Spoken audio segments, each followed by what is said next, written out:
Hey everybody, and welcome back to Video Game Esoterica. On this episode, I have a rare one-of-one graphics card prototype co-developed by the 3DO company and Cirrus Logic.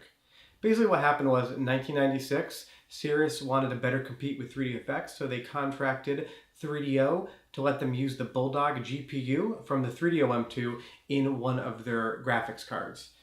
What I have behind me here is the only known to exist prototype board from that project. Supposedly there is a second one in a collector's hands in Europe, but I've never seen photographs of it. Obviously this one does exist. So as far as I know, having held it in my hand, this may possibly be the only card in existence. I purchased this just to kind of catalog it and go through the chips and get a better sense of what was going on with the card.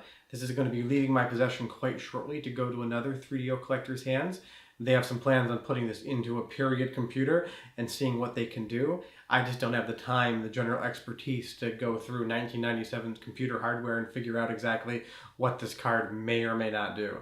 Drivers are a massive headache. I have some. I do not know if they're the right drivers for the card, but it's just kind of a fun little history piece. Another M2 project that unfortunately got canceled. It seems like everything that the 3DO company announced, whether it was a home console or a graphics card, never really came to fruition. But what you'll find out through these series of episodes I'm doing is that a lot of the technology did in fact exist, and it still does exist, and you can hold it in your hand.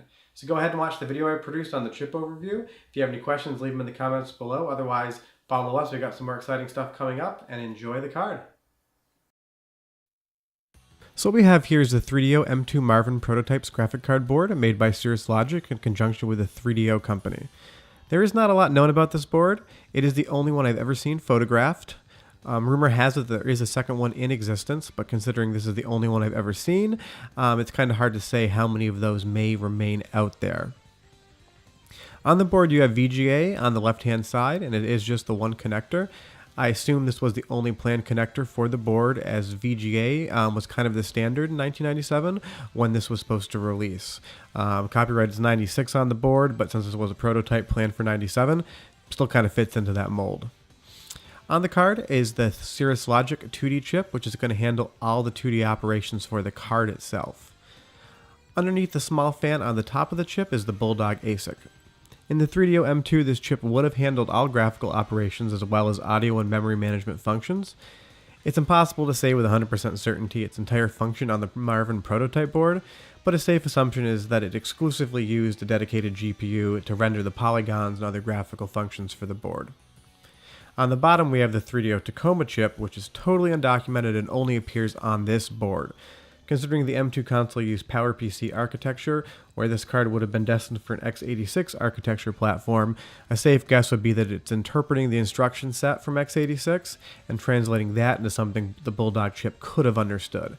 Additionally, the chip could be a low-level bus chip to move data between RAM and the Bulldog ASIC itself. On the right you have two RAM modules. The codes on these chips reference both 8MB and 4MB varieties. Considering the M2 console spec designated 8MB of onboard RAM, a safe guess is that the Marvin board also came installed with 8MB of RAM. There is an offhand chance that these are the 8MB modules though, as the M2 development systems did have 16MB on board, and this prototype may have kept that kind of consistent. In the middle of the board you have a 14.3 MHz oscillating crystal. The Bulldog ASIC is going to have an internal 66 MHz speed to it, so on this crystal the assumption is going to be that that is for the Cirrus Logic 2D chip. On the top of the board you're going to see three labeled chips, M2, P3, P2, and P1.1. I didn't want to remove the labels to look at the chip code, so I'm uncertain as to what these are. I'm assuming it's going to be BIOS related. You're going to see that there is one Bodge wire installed on the card, which goes underneath the card and solders onto one pin of the ball grid array for the Bulldog ASIC. Weirdly, the fan wires aren't installed on a header. They're actually soldered onto pads on the board itself and then hot glued down. Short of the one Bodge wire and the missing fan header, the card seems very close to a finalized release reference design. The serial number is 16, so we know at least 16 of these cards existed at one point in time. It is quite possible that more exists, but at this point in time, this is kind of just a one-off curiosity. This card will be going to another M2 collector to be installed in a custom period computer with 1997 hardware, as I kind of only purchased it to sort of document it and show it off before it went into another collector's hands. To be 100% honest, I haven't actually plugged the card into a computer, as vintage PC hardware is a little bit out of my depth and not in my interest.